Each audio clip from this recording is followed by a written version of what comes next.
오늘도 주 안에서 멋진 날 되시기를 원하며 오늘 81쪽 진행합니다. 하나님과의 연합. 하나님과의 연합.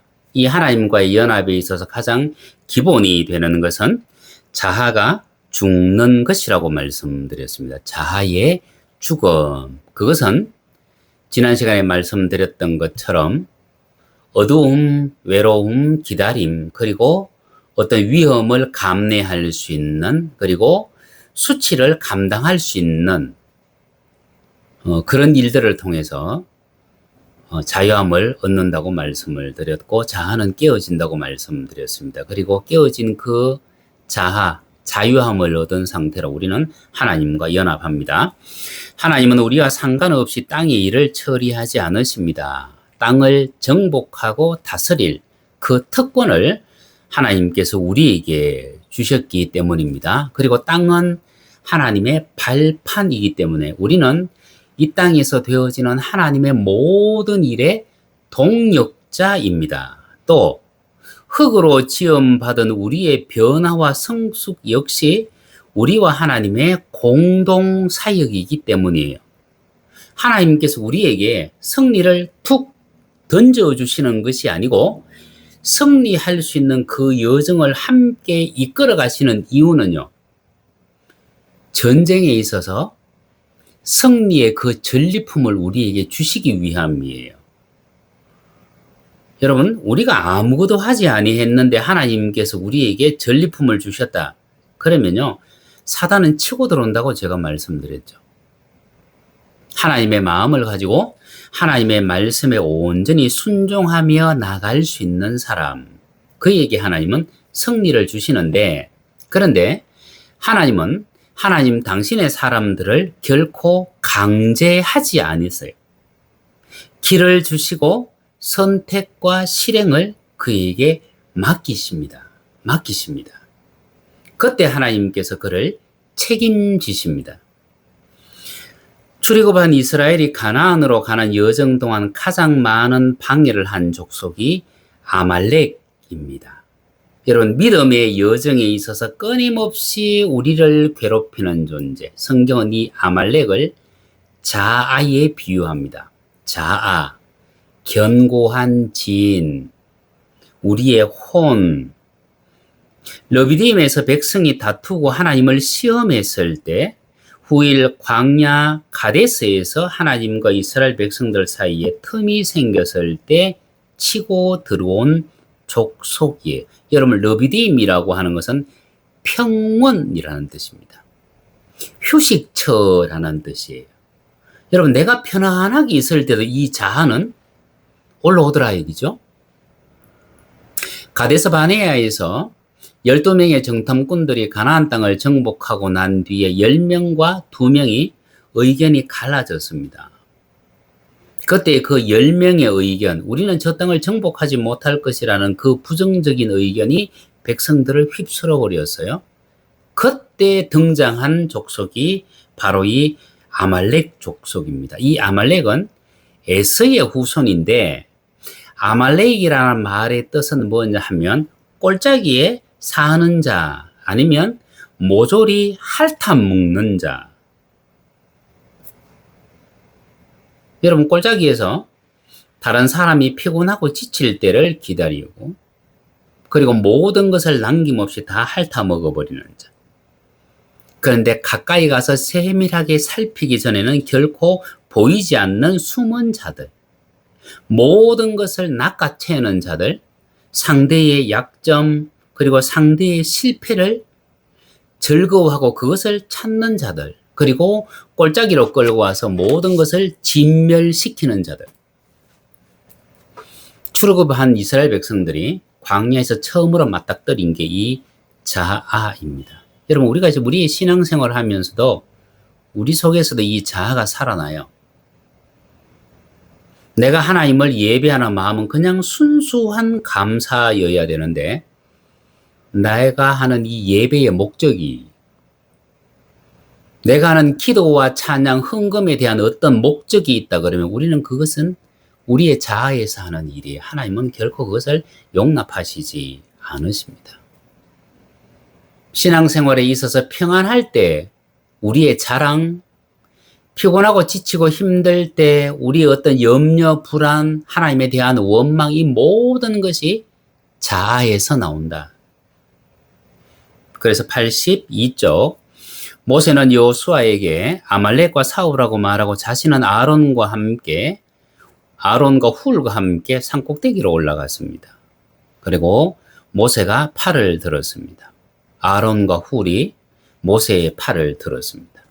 팔이 올라가 있는 동안은 여호수아의 군대 이스라엘이 이기고 팔이 내려오는 순간은 아말렉이 이겨요.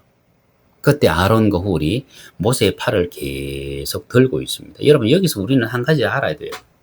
여러분, 문제가 생겼을 때 하나님 해결해 주실 줄 믿습니다.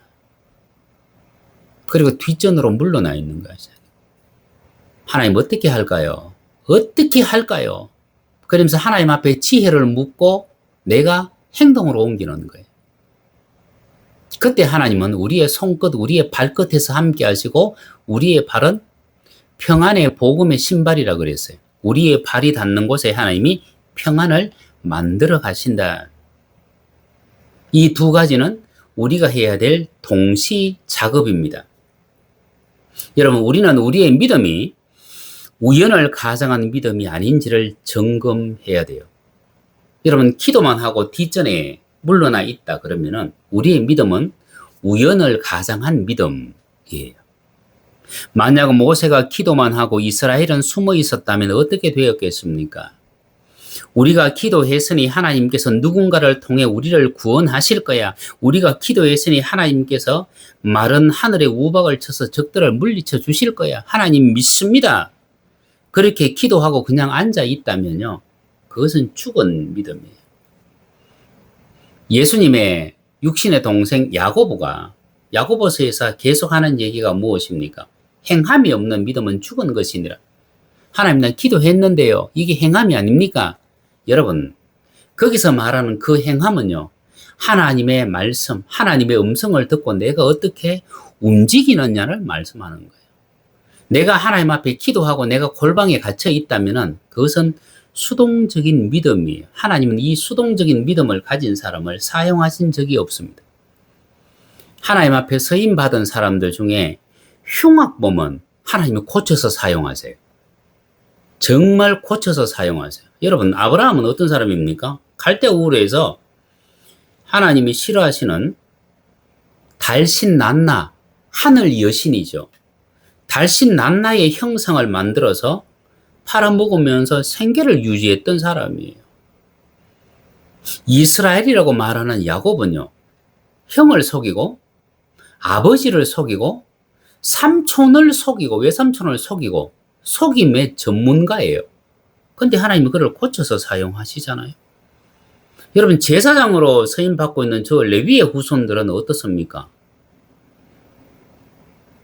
자기 여동생 디나를 세겜 족속이 범했다는 것 때문에 칼로 그들을 다 진멸시켜버린 족속이에요. 근데 그가 회개하고 하나님 편에 서잖아요. 여러분, 바울은 어떻습니까? 스데반을 돌로 쳐 죽였던 사람. 베드로는요, 품에 칼을 품고 다니는 열심당원이에요. 근데 하나님은 그를 고쳐서 사용하시더라. 여러분, 자동차가 시동이 걸리지 않는 자동차는요, 내가 밀어야 돼요. 그죠? 밀어야 돼요. 그리고 방향을 다 잡아줘야 돼요. 근데 열심히 달리고 있는 자동차는요, 방향만 고쳐주면 돼요. 그러면 끝없이 달려나갑니다. 이 아말렉이라고 하는 이 자아, 이것이 우리의 신앙생활에 있어서 얼마나 큰 문제인지를 하나님은 직감하셨고요. 이미 알고 계셨고요. 이스라엘 백성들이 아말렉과의 싸움에서 승리했을 때 하나님이 뭐라고 말씀하시는 줄 압니까? 저는요, 성경 말씀에서 이런 말씀이 나올 때마다 저는 전율합니다. 여러분, 성경에서 기념하라는 말이 가장 먼저 등장하는 곳이 이곳이에요. 출애굽기 17장 14절, 아말렉과 그 백성들을 쳐서 파한 후에 되어지는 일입니다. 출애굽기 17장 13절 여호수아가 칼날로 아말렉과 그 백성을 쳐서 파하니라. 14절 여호와께서 모세에게 이르시되 이것을 책에 기록하여 기념하게 하고. 와, 여러분, 아말렉 족속을 격파했더니만 책에 기록해서 기념을 하래요. 여러분, 우리의 자아를 깨트리는 이것이 하나님 앞에서 얼마나 큰 일이면 하나님이 이것을 기념하라고 말씀하셨을까? 근데 기념하라는 말이 또 기록된 데가 있습니다. 그것이 어디냐 하면 마태복음 26장 13절에 가면 마리아가 향유를 주님의 머리에 붓습니다. 그죠? 그때 주님께서 마태복음 26장 13절에서 이렇게 말씀하세요. 내가 진실로 너희에게 이르노니 온 천하에 어디서든지 이 복음이 전파되는 곳에는 이 여자의 행한 일도 말하여 저를 기념하리라 하시니라. 와, 여러분 마음이 막 흥분되지 않습니까? 전율이 오지 않습니까? 한 여자가 행했던 이 일이 하나님은 이 일을 기념하리라고 말씀하세요. 여러분, 기념이라는 말이 얼마나 이것이 큰 일이냐 하면, 여러분 또 한 군데 나타나는 곳이 있습니다. 어디냐 하면 누가복음 22장 19절 또 떡을 가져 살해하시고 떼어 저희에게 주시며 가라사대 이것은 너희를 위하여 주는 내 몸이라 너희가 이것을 행하여 나를 기념하라. 와, 성찬식에 사용되어졌던 말이 기념이에요. 아말렉을 진멸했을 때 하나님이 얼마나 기뻐했으면 기념하라. 여인이 주님의 머리에 향유를 부으면서 그 십자가의 죽음, 심장 파열을 준비했을 때 하나님이 기념하라. 주님이 자기의 몸과 자기의 피를 내어 주시면서 성찬식을 하면서 기념하라. 여러분, 이게 얼마나 큰 일이에요. 그러면 우리가 하나님의 은혜 가운데 우리의 자아라고 하는 것을 깨트리면요, 하나님이 얼마나 기뻐하시고 얼마나 크게 사용하실까. 우리는 거기에 사실요, 무한한 기쁨을 가져야 되고 동시에 전율해야 되고 동시에 기대할 수 있어요.